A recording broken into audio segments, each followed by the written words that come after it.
하나님 말씀 누가복음 1장 67절서부터 75절 말씀인데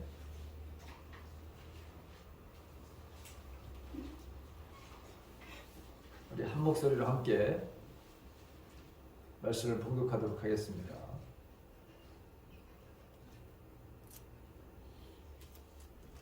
다 같이 시작. 그 붙인 사가랴가 성령의 충만함을 받아 예언하여 이르되 찬송하리로다. 주 이스라엘의 하나님이여 그 백성을 돌보사 성량하시며 우리를 위하여 구원의 뿔을 그 종 다윗의 집에 일으키셨으니 이것은 주께서 예로부터 거룩한 선지자의 입으로 말씀하신 바와 같이 우리 원수에게서와 우리를 미워하는 모든 자의 손에서 구원하시는 일이라. 우리 조상을 긍휼히 여기시며 그 거룩한 언약을 기억하셨으니 곧 우리 조상 아브라함에게 하신 맹세라. 우리가 원수의 손에서 건지심을 받고 종신토록 주의 앞에서 순결과 의로 두려움 없이 섬기게 하리라 하셨도다. 아멘. 자, 여러분 옆에 뒤에 계신 분들과 우리 사랑의 인사를 나누시겠습니다. 여기까지 인도하신 하나님께 우리 영광을 돌립시다. 그렇게 좀 인사 좀 나누시기 바랍니다.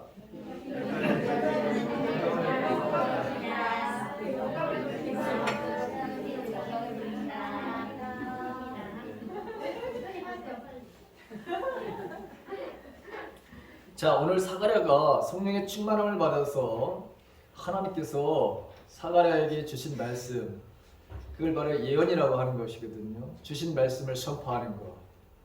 저도 여러분들에게 먼저 주님께서 주신 말씀을, 예언의 말씀을 합니다. 저에게 두 가지를 보여주는데, 첫째는 고양이가, 여러분 고양이 아시죠? 고양이가 쥐를 여러분 잡으면은 자기가 그냥 마음대로다가 이렇게 조종을 하죠. 시골에서 여러분들 그런 걸 저를 많이 어려서부터 봤거든요. 이 쥐를 잡아온다는 건 뭐 자기가 먹을 것을, 살아있는 것을 잡아오면은 그걸 확 먼저 이렇게 죽여서 먹질 않아요. 이상하게 고양이가 그걸 가져와가지고 앞에다 이렇게 탁 놓습니다. 그리고 이게 어떻게 움직이느냐 이렇게 탁 보고 있다가 움직이는 순간에 앞발에다 탁 쳐가지고 그 제자리에다 갖다 놓죠. 자, 그런데 우리 안에서도 이제 그렇게 인생을 살지 않은 사람들이 있게 될 것이다. 여러분들 우리 교회에서 어떤 죄에 어떤 상처와 아픔을 인해서 두려움 없이 살 수 있는 그런 은혜가 주어지게 될 것이다. 이 말씀을 먼저 드리고요. 두 번째는 알에서 깨어난 여러분 그 새가 아주 힘있게 창공을 날아가듯이 너희 교회 안에 그렇게 알에서 깨어난 것 같이 이제 그 두려움과 어떤 상처라든가 여러분들을 억압했던 모든 것들로부터 자유로워지는 놀라운 역사가 여기 예배드리는 사람들 가운데 있게 될 것이다. 여러분 이 예언의 말씀을 선포합니다. 분명히 어떤 분에게 주어지는 말씀인지는 모르겠지만 이런 은혜가 있기를 주님의 이름으로 간절히 바랍니다. 자, 오늘 나는 예배의 성공자였나? 오늘 본문에 있는 말씀은 제가 2021년 첫 주에 말씀드린 본문이고 내용이 여러분 거의 비슷합니다. 자, 스가랴에게 있어서 이 세례 요한의 출생은 그 자체로 하나님의 기적과 놀라운 뜻, 계획이었던 것을 우리가 보게 되죠. 이 세례 요한은 하나님의 이 기적에 바르는 산물이었던 것을 우리가 알게 됩니다. 스가랴와 그 엘리사벳이라고 하는 이 사람들은 경건한 삶을 살았습니다. 성경에 보게 되면 하나님 앞에 의로운 자다. 하나님의 율법의 말씀을 온전히 지키면서 살았던 사람들이었다. 성경은 그렇게 기록되어 있습니다. 근데 문제가 있었어요. 이 가정에. 무슨 문제가 있었습니까? 자녀가 없습니다. 그 옛날 자녀가 없다고 하는 것은 그 가정에 굉장한 부끄러운 일이었습니다. 특별히 여인들에게 있어서는 제가 아님에도 불구하고 마치 나로 인해서 대가 끊긴다. 이런 생각으로, 잘못된 생각으로 수치심과 두려움과 죄책감, 불안감, 이런 생각으로 살았던 사람이 엘리사벳이라고 하는 여인이었습니다. 근데 아이를 다 낳고 난 다음에 그가 고백하는 그 말이, 하나님께서 나에게 이런 부끄러움을 제거해 주셨다. 이렇게 하나님께 영광을 돌리는 것이, 우리가 이 누가복음 1장을 쭉 읽다 보면 이런 고백을 하는 여인을 만나게 되는 것이죠. 천사가 이 자녀가 있을 것이다. 그리고 그 자녀의 이름을 요한이라 이렇게 이름을 지어라. 근데 여러분, 요한이라는 이름은 하나님의 은혜로우시다. 하나님은 은혜로우시다라는 뜻이거든요. 우리가 은혜에 대한 찬양을 했죠. 여러분, 바로 요한이라는 의미가 하나님은 은혜로우신 하나님이다. 이런 이름을 가진 요한이 바로 요한에게 그 이름, 자녀에게 이런 이름을 지어줘라. 그런데 이 스가랴가 이 사실을 알려주는 이 천사의 말을 하나님의 말씀으로 받아들이질 않습니다. 어떤 결과를 가져왔느냐? 벙어리가 됩니다. 10개월 동안 말을 못하는 거예요. 자, 그런데 10개월이 지나서 아이가 태어나고 그 이름을 이제 짓는 그 순간, 그 엘리사벳이 이 아이의 이름을 요한이라 이렇게 줘야 된다고 말을 하자마자 드디어 입이 열리기 시작합니다. 그래서 오늘 하나님께서 주신 위탁의 말씀, 그 예언의 말씀을 지금 선포하는 것이 오늘 본문에 나와 있습니다. 이 사가랴는 성령의 감동을 통해서 주님의 오심을 예언할 때 무엇보다도 먼저 하나님을 찬송을 했습니다. 이것은 주님의 오심 그 자체가 저와 여러분들에게 이 찬양과 찬송의 이유가 된다는 것을 말해주고 있습니다. 여기서 찬송이란 하나님의 은혜에 대한 감동을 말하는 것인데, 이것은 주님의 오심은 우리에게 그 자체가 감동이라고 하는 것입니다. 어째서 주님의 오심이 우리에게 감동이 되는 것인가? 본문에 주님의 오심과 관련해서 언급된 단어가 있는데, 그게 돌보사, 속량하시며 일으키셨으니 라는 이런 말입니다. 왜냐하면 이런 언어들은, 이런 말은 하나님의 구원의 역사를 가장 잘 나타내주고 있기 때문입니다. 68절에 보게 되면 찬송하리로다 주 이스라엘의 하나님이여 그 백성을 돌보사 속량하시며, 사가랴는 입이 열리자마자 찬송하리로다 하면서 하나님을 경배하는 것을 보게 되죠. 주 이스라엘의 하나님이여. 그러면서 첫 번째 찬송의 제목이 68절인데 그 백성을 돌보사 속량하시며 이렇게 되어 있습니다. 이 돌보셨다고 하는 의미는 어떤 의미냐면은 찾아오셨다라고 하는 의미입니다. 거룩하신 하나님이 자기의 백성 가운데 육체의 몸을 입고 이 땅에 오셨다고 하는 것이죠. 육신의 몸을 이 땅에 입고 온 이 사건, 이것을 성육신이다 이렇게 말하는 것이죠.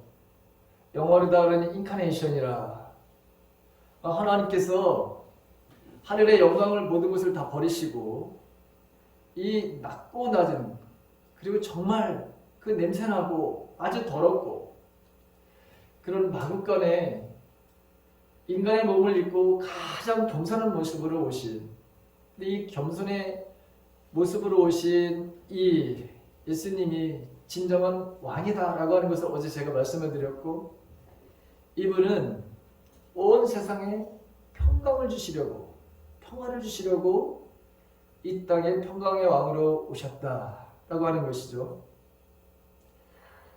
자, 이스라엘 백성들은 430년 동안 애굽에 그 식민지 생활을 했습니다. 얼마나 많은 고통과 아픔을 당했는지 우리는 일제히 36년 동안 고통과 아픔을 당했는데도 너무너무 여러분 괴로웠고 그 영향력이 지금도 우리 사회를 미치고 있고 그 사회에 미치는 부정적인 영향력이 얼마나 큰지 국민들의 마음을 찢어놓는 이런 일들이 지금도 여전히 지금도 있지 않습니까? 근데 430년 동안이나 종살이를 했다고 생각을 해보십시오. 그들은 정말 이걸 어떻게 표현해야 될까? 그래서 하나님은 언제나 너희들은 종살이했던 민족이라고 하는 것을 잃어버려서는 안 된다. 이렇게 말씀을 하시죠. 고아와 과부, 나그네를 너희들이 소홀히 하면 안 돼. 항상 너희들이 과거에 어떤 민족이었는지를 기억하고 고아와 과부, 특별히 나그네를 잘 영접해야 된다. 잘 돌봐줘야 된다. 라고 하는 생각이 하나님의 생각이시고 그것을 잘 지킬 것을 언제나 하나님께서 말씀하셨던 것을 보게 되죠. 구약에 아브라함이 그랬고 롯이 그랬고 많은 사람들이 그런 인생을 많이 살았습니다. 과거에 우리 민족도 마찬가지였죠. 우리 민족도 어려운 사람들, 특별히 가난한 사람들에 대해서 우리가 잘 살지 못했어도 여전히 함께 살아가는 그런 삶의 아름다운 미풍 양속들이 있었습니다. 근데 이것이 세월이 가고 사람들이 점점 사랑이 식어져 가게 되고 이기적이고 탐닉의 마음이 사로잡고 나서부터 이것이 점점 우리 사회에 없어지는 것이죠. 이제는 아는 사람도 함께 한 집에서 자는 것조차도 위험한 시대가 되고 말았습니다. 자, 예수님 당시에 이스라엘 백성들은 어땠을까요? 역사적으로 볼 때 이스라엘은 원래 하나님께서 선택하신 선민이죠. 하나님께서 선택을 하셔서 이 이스라엘로 하여금 제사장의 나라를 삼고 이 제사장의 나라가 온 세상을 다 변화시키는 이런 놀라운 역할을 사실을 주시려고 그 보잘것없는 이스라엘 민족을 선택하신 거죠. 그래서 그들에게 일방적으로 하나님께서 사랑을 베푸셨죠.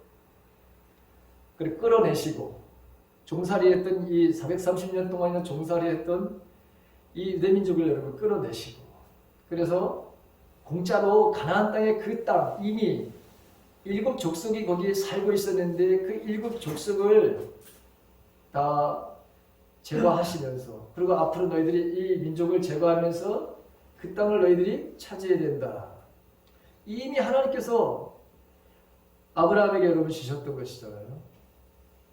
그래서 그들은 정말 하나님의 은혜로 가나안 땅에 들어가서 거기서 적각거리 흐르는 정말 하나님의 축복을 받으면서 살았습니다. 근데 문제는 하나님의 이 복이 이 민족을 타락시켰다고 하는 거예요. 참 아이러니컬하죠. 없었을 때는 굉장히 이스라엘 이 백성들이 겸손했는데 하나님이 주신 복이 오히려 그들에게 걸림돌이 되었다고 하는 거예요. 근데 이것은 오늘날도 여러분 똑같습니다. 저와 여러분들이 마음이 가난할 때는 그리고 실제적으로 우리가 삶에 경제적인 어려움이 있을 때에는 내 삶에 고통과 어려움이 있을 때는 넘어지는 사람이 없습니다. 하나님을 더욱더 간절하게 찾게 되죠. 아주 겸손한 사람이 됩니다. 근데 문제는 이 겸손한 사람들이 하나님의 은혜를 받고 난 다음에 항상 문제가 되는 것을 보게 됩니다. 우리 민족도 여러분 보십시오. 우리가 50년대, 60년대, 70년대 얼마나 가난했습니까? 이 교회에 그 가난 때문에 그리고 남북이 갈라져 있는 이런 분단 상황에서 언제나 우리는 위험 속에 살았어요. 가난함 속에 살았어요.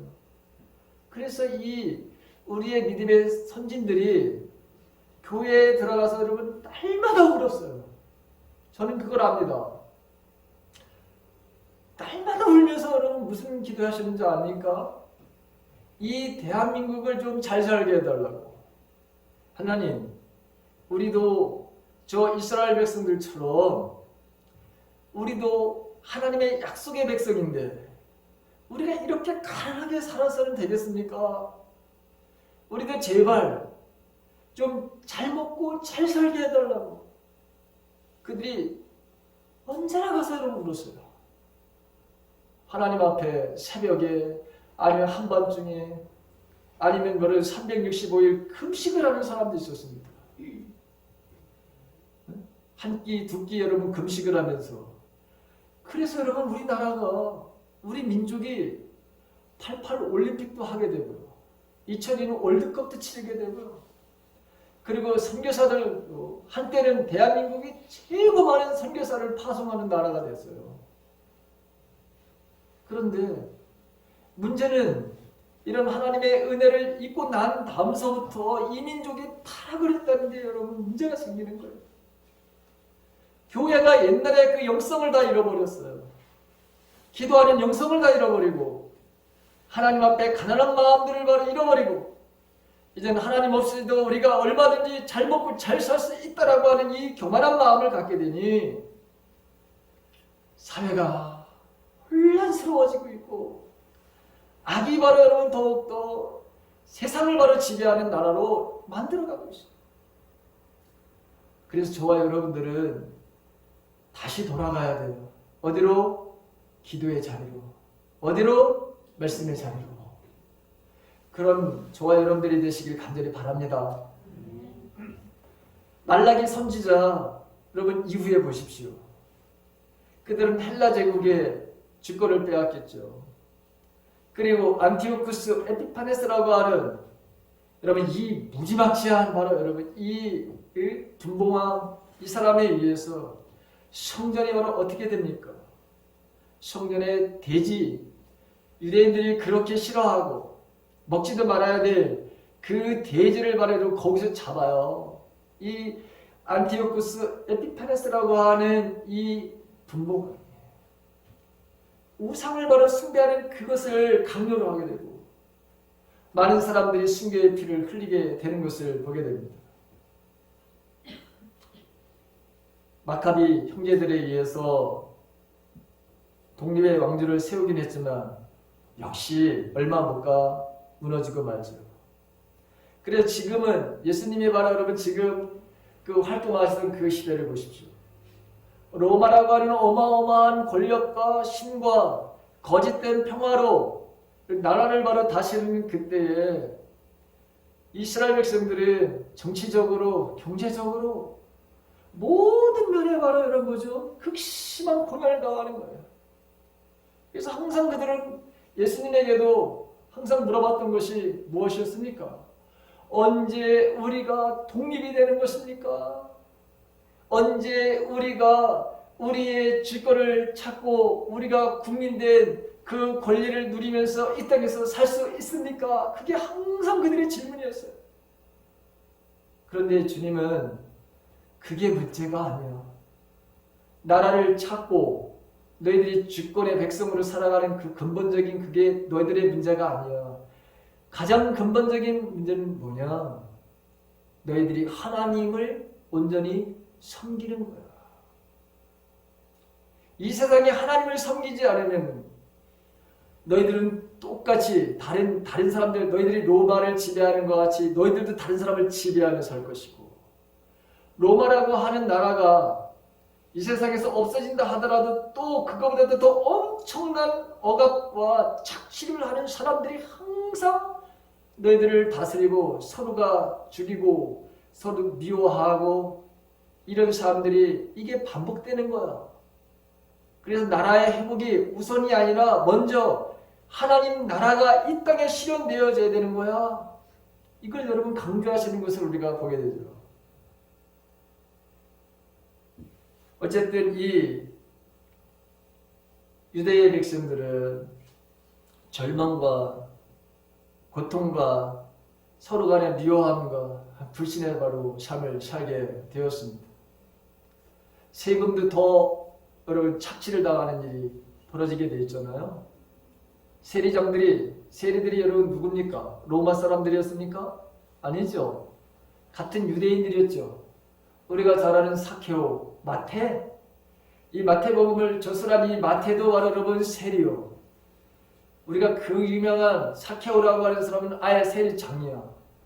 이 사람들이 같은 민족을 향해서 세금을 더 왕창 받아들이고 자기 주머니에다 착복을 하니까 백성들 사이에서는 서로 미워하는 일들, 그렇지 않아도 로마의 지배를 받고 있는데도 불구하고 지배를 받고 있고 서로 간에 민족끼리 이렇게 미워하고 절망 가운데 여러분 살아가는 그 시대가 바로 예수님이 오셔서 활동하던 바로 그 시대죠.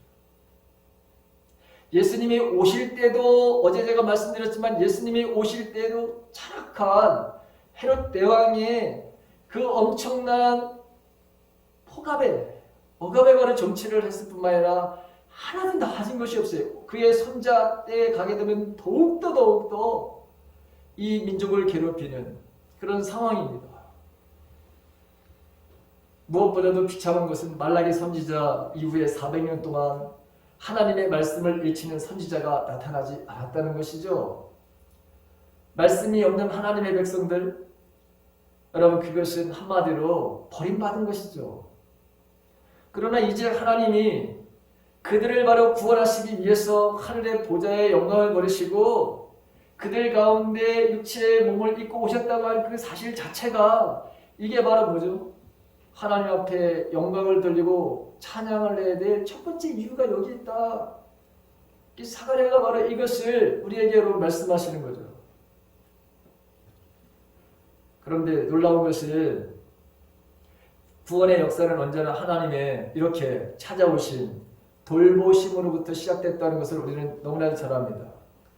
구약에서 하나님의 구원의 역사에 대한 원형이라고까지 할 수 있는 여러분 출애굽 역사를 보십시오. 하나님의 돌보심으로부터 이것이 시작되었다는 것을 우리는 너무나도 잘 알죠. 출애굽기 2장 23절과 25절에 이렇게 말씀하고 있습니다. 이스라엘 자손은 고역으로 인하여 탄식하며 부르짖으니 그 고역으로 인하여 부르짖는 소리가 하나님께 상달한지라. 하나님이 그 고통의 소리를 들으시고 아브라함과 이삭과 야곱에게 세운 그 언약을 기억하사 하나님이 이스라엘 자손을 돌보셨고 하나님이 그들을 기억하셨더라. 여기 보게 되면 하나님이 이스라엘 자손을 돌보셨고 똑같은 표현을 썼습니다. 돌보셨다고 하는 것은 서두에도 말씀드렸지만 주님이 이 땅에 찾아오셨다고 하는 거죠. 하나님께서 돌보심으로 말미암아 놀라운 출애굽기의 역사가 일어났고 하나님께서 돌보셨기 때문에 세상의 구주가 나셨다고 하는 것이죠. 하나님께서 목자를 잃은 양과 같은 이스라엘을 돌아보심으로 그들에게 목자를 보내주셨습니다. 마찬가지로 저와 여러분들 우리에게도 하나님께서 우리를 긍휼히 여기셔서 우리를 돌아보셔서 우리가 구원을 받고 은혜를 누리는 삶을 살고 있지 않습니까? 이처럼 모든 구원은 하나님의 돌보심으로부터 이루어진다고 하는 것입니다. 이 돌보심이 오늘 우리를 여기까지 있게 하신 거예요. 우리가 모든 것, 아까 그러니까 여러분 모든 것이 다 하나님의 은혜라면서요. 정말 여러분 하나님의 은혜를 느껴지시나요? 네, 정말 은혜입니다. 자, 그 다음에 속량. 속량이라고 하는 건 노예 상태에 있는 자를 값을 치르고 해방시켜주는 것을 의미하죠. 이 말은 현재 이스라엘 백성이 우리가 죄의 노예 상태에 있었음을 전제로 하고 있는 것이죠. 이 죄의 노예 상태에 있는 고통이 어떠한 것인가? 여러분 혹시 옛날에 뿔이라고 하는 영화를 보신 적이 있습니까? 제가 이 설교 말씀을 할 때 첫 번째 여러분 이 2021년 첫째 주에 예배를 드릴 때 여러분 이 예화를 여러분들에게 여러분 드린 적이 있습니다. 알렉스 헤일리가 쓴 책 뿔이라고 하는 거 TV 영화로 만들어져서 방영된 적이 있죠. 이것을 보게 되면 백인들이 얼마나 가혹하게 이 피부가 검다는 바라는 이유로 그들을 얼마나 억압을 하는지, 채찍을 휘두르고 그들을 얼마나 혹사시키는지. 그들은 원래 아름다운 아프리카, 여러분, 그 아름다운 초원, 거기서 아들과 딸로, 아버지로, 오빠로 그렇게 행복하게 살던 사람들이었습니다. 아주 행복하게 살았는데 어느 날 영문도 모른 채 백인들에게 잡혀가서 어마어마한 고통을 당하죠. 이 영화의 주인공인 쿤타 킨테, 여러분, 이 고통을 벗어나고자 그리고 수없이 자유를 찾아서 탈출을 가능하지만 그럴 때마다 실패를 하죠.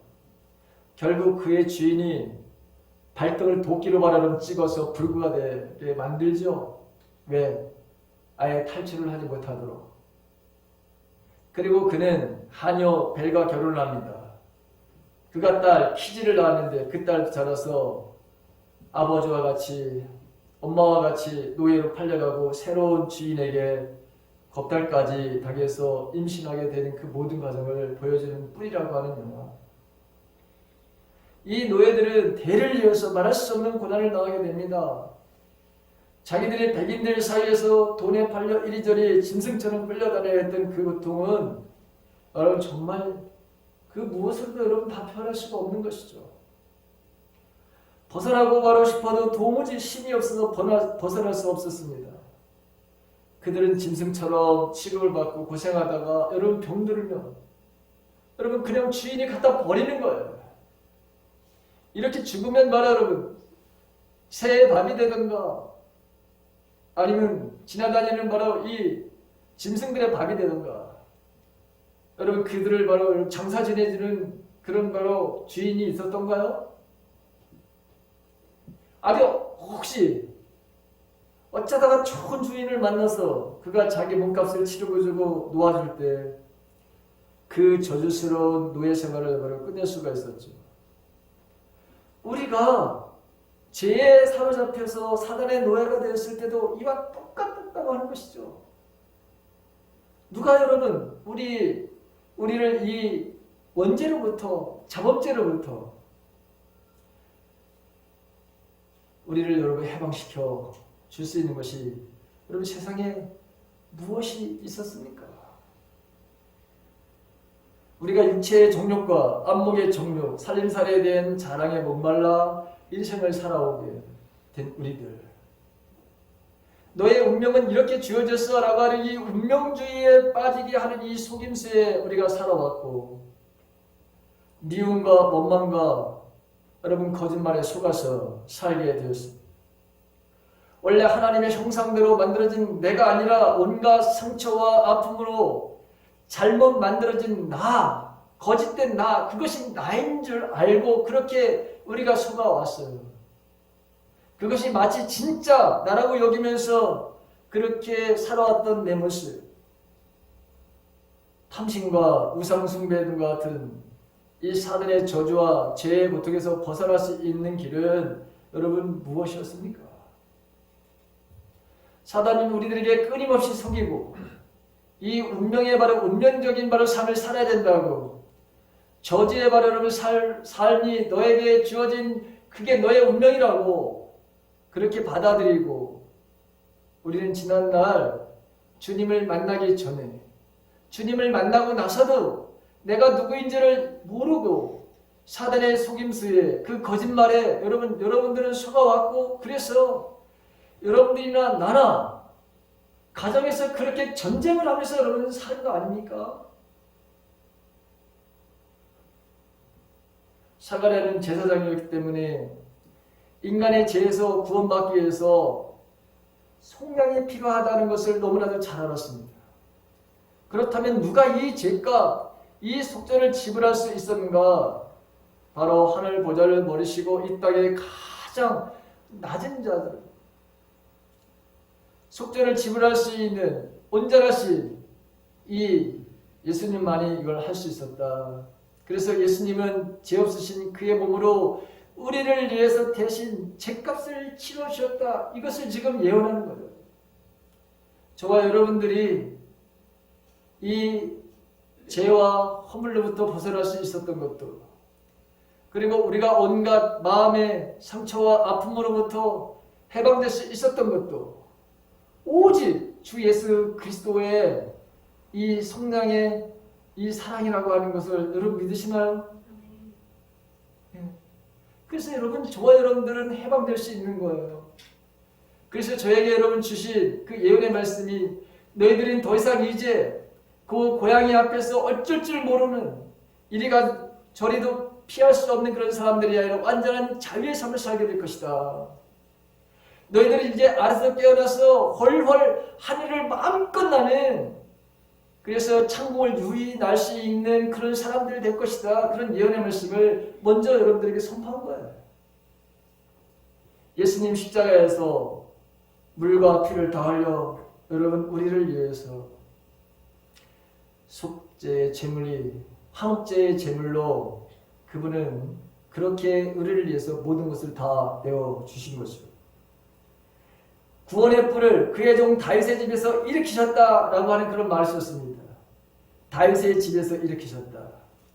여기 구원의 뿔이라고 하는 것은 어떤 의미일까요? 여러분, 이 구원의 뿔이라고 하는 것은 시편 18편 2절에서 나오기를, 거기서도 똑같이 고백하는데 다윗이 이런 고백을 합니다. 여호와는 구원의 뿔이로다.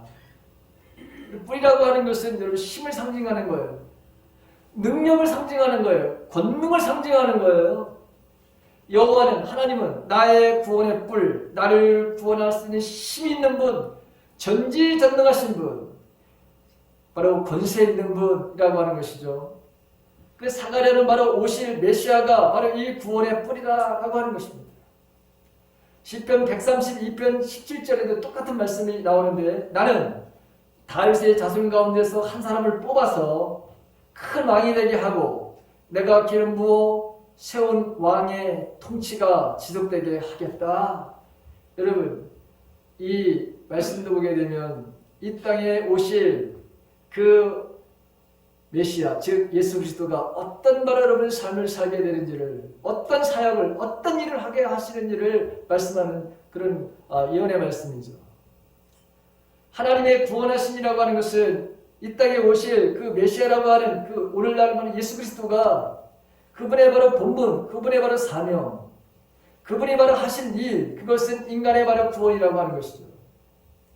스가랴는 바로 이렇게 인간을 바로 구원하러 오시는 그분에 대해서 찬양을 하면서 바로 구원의 뿔로 오실 그 메시아를 찬양하는 것을 보게 됩니다.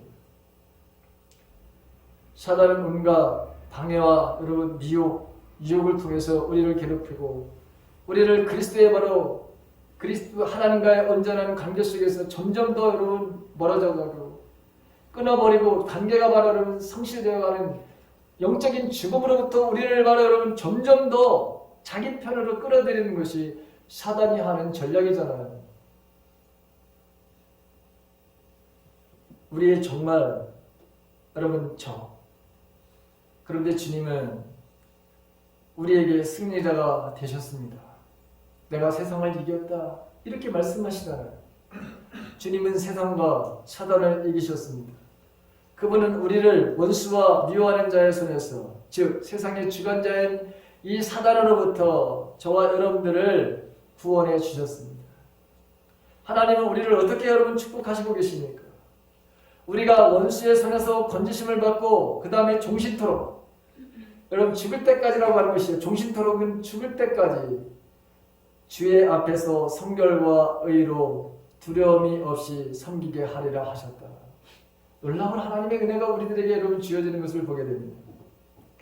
우리가 원수의 손에서 건짐을 받고 세상 이 지금 신이라고 하는 사단으로부터 우리가 구원을 받고 거기서 우리가 해방을 받고 우리는 죽을 때까지 하나님 앞에서, 주님 앞에서 성결과 의로 두려움 없이 하나님을 섬기는 예배의 백성으로 우리를 그렇게 축복해 주시겠다고 하는 이 예언의 말씀입니다.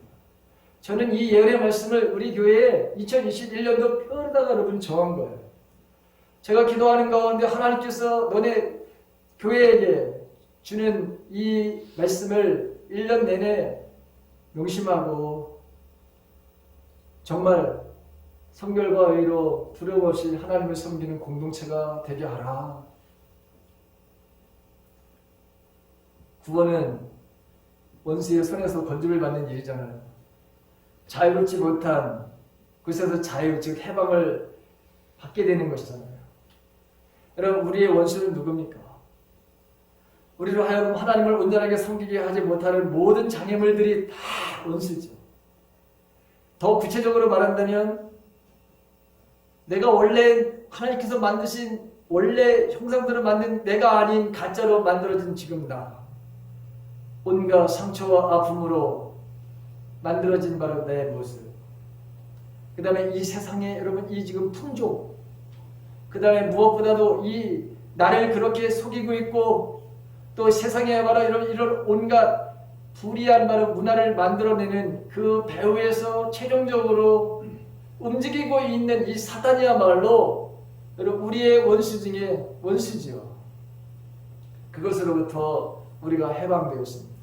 그래서 우리가 원수의 손에서 건짐을 받은 자다라고 하는 것입니다.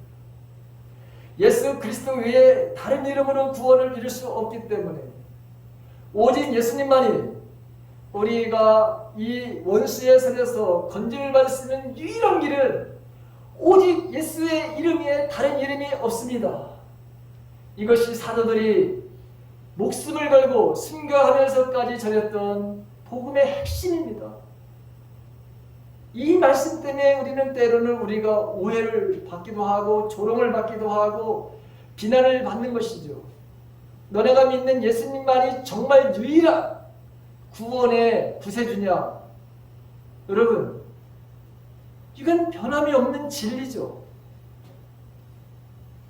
이것 때문에 저와 여러분들은 세상 사람들로부터 무식하다는 소리를 듣는 거예요. 어떻게 21세기에 포스트 모더니즘이라고 하는 바로 이 사회는 모든 것은 상대적이다, 어떻게 절대적인 것이 있느냐라고 하는 시대에 우리가 살고 있습니다.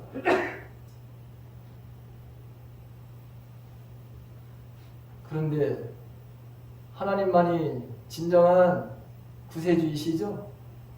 예수님만이 진정한 구세주이시죠? 성령 하나님만이 우리의 구세주이시죠? 그래, 여러분, 우리는 그래서 비난을 받는 거예요.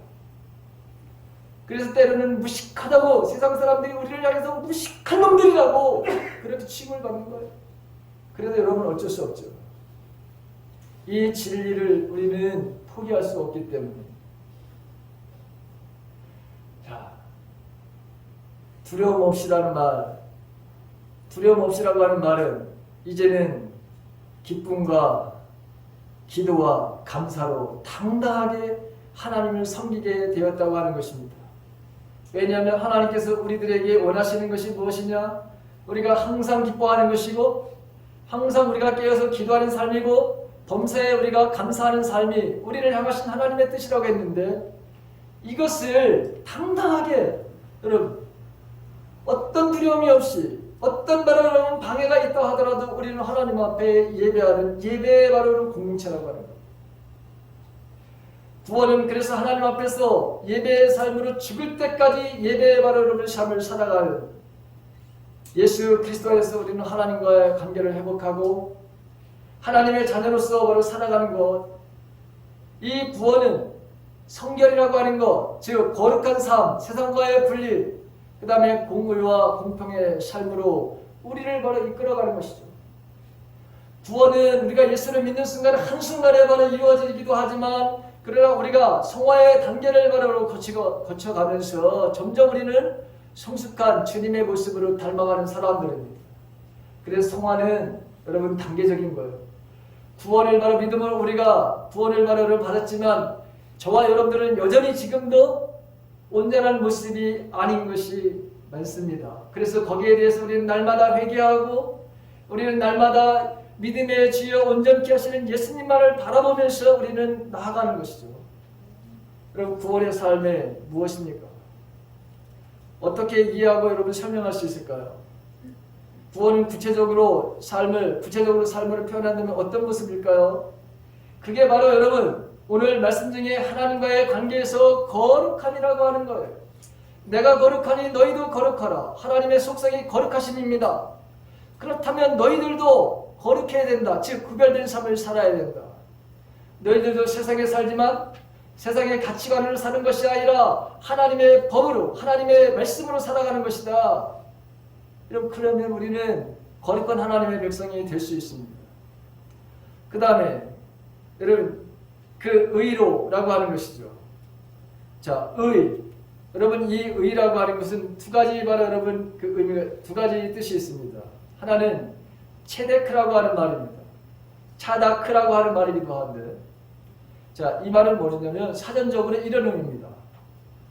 어떤 사람이나 행위 또는 사물이 일정한 관계 속에서 그것이 요구하는 바를 성취시키거나 충족시키는 것을 의미한다. 아유, 엄청 어렵네. 이 체데크라고 하는 의미라고 합니다. 이게 무슨 말이냐면요, 이런 거예요. 예를 들어서 무게를 달 때 무게 같은 추를 가지고 해야죠. 예? 아, 경상도에 갔더니 뭐 2만 원을 가지고 추를 달고 강원도에 갔더니 요만한 추를 가지고 그러면 달면 이게 맞지가 않잖아요. 그렇죠? 더 쉽게 말하면 하나님은 인간은 하나님 안에서의 자유를 느끼며 살라고 되어 있는 거예요. 무한 자유가 아니라. 물고기는 어디서 살아야 됩니까? 물에서 살아야 돼요. 인간은 하나님의 관계 속에서 살아야 된다. 이게 여러분, 이게 체데크라고 하는 말이에요. 쉽게 말하면 그 질서를 정하셨어. 하나님께서는 이 땅에서 살 때에 여러분, 우리가 지금 이 세상에 사는 것은 중력의 법칙이라고 하는 법칙에 의해서 우리가 여러분 살아가요. 그렇죠? 보이는 세계에서는. 그런데 보이지 않는 세계에서는 하나님께서 뭐로다 여러분 살아가야 되는 거냐? 믿음의 세계로 살아가는 거예요. 이게 하나님의 질서예요. 하나님의 체데크라고 하는 게 이거예요. 이해가 되세요? 똑같은 말이에요. 자, 예를 들어서 가족관계를 설명해 봅시다. 가족관계를 설명하게 되면 분명히 남편이 있고 아내가 있고 가족이 있잖아요. 그렇죠? 우선순위가 어떻게 되는 거예요? 우선순위가 남편과 아내가 하나 되는 거죠. 그렇죠? 응. 자녀가 여러분 첫 번째로 가면 안 돼요. 부모가 첫 번째로 가면 안 돼요. 부모는 어디로 가야 되느냐? 항상 세 번째로 가야 되는 거예요. 유교문화에서는 우리 유교문화에서는 부모가 첫 번째죠. 그러니 다 망가지는 거예요, 여러분. 모든 교육이 다 망가지는 거예요, 여러분. 이 유교문화가 다 망가뜨리는 거야, 세상을. 그게 효도라고 하지만 절대로 그렇지 않아요. 제일 첫 번째는 여러분 하나님이어야 되는 것이고, 그렇죠? 그 다음에 바로 남편이나 아내가 여러분 그 다음이요. 그 다음에 자녀요. 그 다음에 뭐죠? 그 다음에 부모요. 이게 하나님의 질서예요. 근데 우리는 유교문화 속에서 살아서 하나님의 이 질서를 여러분 파괴하면서 인생을 살아. 보십시오, 지금. 지금 보십시오. 자녀들이 제대로 여러분 살아가고 있는가? 하나님과의 관계가 깨지니까, 남편과 아내의 관계가 깨지니까 부모의 모든 관계가 다 깨지는 거예요. 자, 그 다음에 두 번째가 미시파트라고 하는 거예요. 미시파트. 이 미시파트라고 하는 거, 이게 사전적인 용어는 이런 거예요. 정당한 권리. 정당한 권리를 보장하거나 변호해주는 행위 또는 법적인 결정이다. 자, 하나님께서 통치를 하시는 하나님의 기본 베이스, 그게 바로 공의와 공평이라고 하는 거예요. 우리가 시편을 읽다 보면은 하나님께서 기초를 내가 어디에다 세웠느냐? 공의와 공평에다가 세웠다. 이런 말씀을 수십 군데서 하고 있습니다. 아모스 선지자를 통해서도, 이사야 선지자를 통해서도 이 말씀을 계속 똑같은 말씀을 하십니다. 하나님의 통치 스타일은 공의와 공평이다. 여러분, 다른 말로 지금 대통령 나와서 한다는 사람들이 다 공정이라고 하는 말 있잖아요. 그게 똑같은 말이에요. 그런데 여러분 정말 공정하게 하던가요? 너무 웃기죠? 너무 웃기잖아, 저 사람들. 아니, 코미디는, 개그 콘서트는 그래도 대사라도 있지, 대사. 대사도 없이 여러분 저 사람들이 만들어내는 건 너무 웃기고 너무 여러분 정말 한심하기도 하지만 웃기기도 하고 대사 없이 어쨌든 여러분 자, 이 체데크나 미슈파트라 여러분 같은 의미예요. 그런데 사실 공평과 정의의 삶을 살게 되면 우리가 억울한 사람이 없겠죠. 그런데 여러분 억울한 게 너무나도 많아. 인생을 살다 보면 너무나도 억울해. 왜? 세상이 공정하지 않게, 세상이 공평하지가 않아, 세상이 정의롭지가 않아요. 근데 여러분 하나님께서 우리가 이렇게 공평하거나 공정하지 않은 사회에서 인생을 살다 보니 저와 여러분들이 고난을 받는다고 그랬죠. 억울하잖아요. 그렇죠? 그런데 여러분 하나님은 우리가 이런 억울한 삶을 계속해서 그냥 살으라고 그렇게 말씀하신 적이 한 번도 없어요. 오히려 너희들이 이 땅에서 100배나 더 받을 것이고 고난도 받지만 그러나 너희들에게 최종적으로 주어지는 건 뭐다? 영생을 너희들에게 선물로 줄 것이다. 즉 천국이 너희들 것이다 라고 예수님이 직접 말씀하시는 거 아니에요. 베드로가 여러분 이 질문을 했잖아요. 거기에 대해서 예수님이 말씀하신 게 뭐예요? 너희들이 이 땅에서 100배나 누리면서 살아. 천국에 가서만 누리는 게 아니야. 이 땅에서도 너희들이 100배나 받아. 100배가 여러분 딱 100배입니까? 아니에요. 하나님의 은혜로 우리는 산다는 거예요. 그게 10,000배일지 1,000배일지 수백, 수천조일지 여러분 아무도 모를 수 없어요. 그래서 저는 그냥 가끔씩 가다가 하나님 앞에 하나님 내 인생의 평생에 3,000조만 주세요. 이렇게 얘기를 하는 거예요. 하나님의 일을 좀 하게. 자, 하나님은 예수 그리스도를 통해서 우리를 거룩한 존재로 원래 우리가 가지고 있던 그 신분을 바로 회복시켜 주셨습니다. 그래서 우리는 이제 의로운 삶을 살 수 있도록 의리 개발의 능력을 부어주셨습니다. 우리가 죽을 때까지 하나님을 바로 예배할 수 있도록 그렇게 하실 것입니다. 자, 금년도 우리 교회에 주신 표어가 성결과 즉 거룩함과 의로 두려움 없이 하나님을 바로 섬기는 공동체였습니다. 과연 나는 1년 동안 이렇게 살아왔는가? 우리 교회 4대 비전 중 첫 번째가 하나님과 가까운 교회입니다. 하나님과 온전한 관계인 바로 거룩과 이웃에게 하나님의 의를 행하는 삶으로 내가 두려움 없이 하나님을 예배하는데 성공적이었나 우리가 한번 생각해 봐야 합니다. 지난 시간을 돌아보면 우리 공동체는 코로나19라고 하는 이 팬데믹으로 오는 두려움으로 인해서 때로는 실업으로 인해서 그리고 근심과 걱정으로 인한 건강 악화로부터 그리고 실제적인 경제적인 문제로 아내와 남편, 자녀, 친척, 이웃들의 문제로 직장에서는 상사 아니면 동료, 후배와의 갈등으로 내 과거의 그런 상처와 아픔으로 즉 정서적으로, 육체적으로, 신체적으로, 영적으로 성적인 그런 문제로부터 오는 그 수치심과 여러분 죄책감과 열등감과 비교의식과 낮은 자존감과 자기 연민에 그리고 또 완벽주의에 아니면 방탕과 여러분 중도 이러한 갈등과 아픔을 해결할수록 우리는 수없이 혹시 여러분들 터진 웅덩이를 파지를 않았습니까? 터진 웅덩이 우리의 일어나는 이 현실의 문제를 해결하기 위해서 우리는 열심히 바로 여러분 하나님을 버리고 생명의 근원신 하나님을 버리고 터진 바로 웅덩이를 바로 여러분 파는 인생 그 터진 웅덩이는 우리에게 바로 오늘 이런 정서적으로 육체적으로 신체적으로 영적으로 성적인 문제로 오는 이 수치심과 여러분 죄책감과 열등감과 비교의식과 낮은 자존감 자기 연민 완벽주의 이 모든 것을 해결하려고 하는 바로 집착을 가리킨다. 여러분 그렇게 우리를 배웠죠. 여러분 터진 웅덩이는 바로 여러분 집착이야. 집착.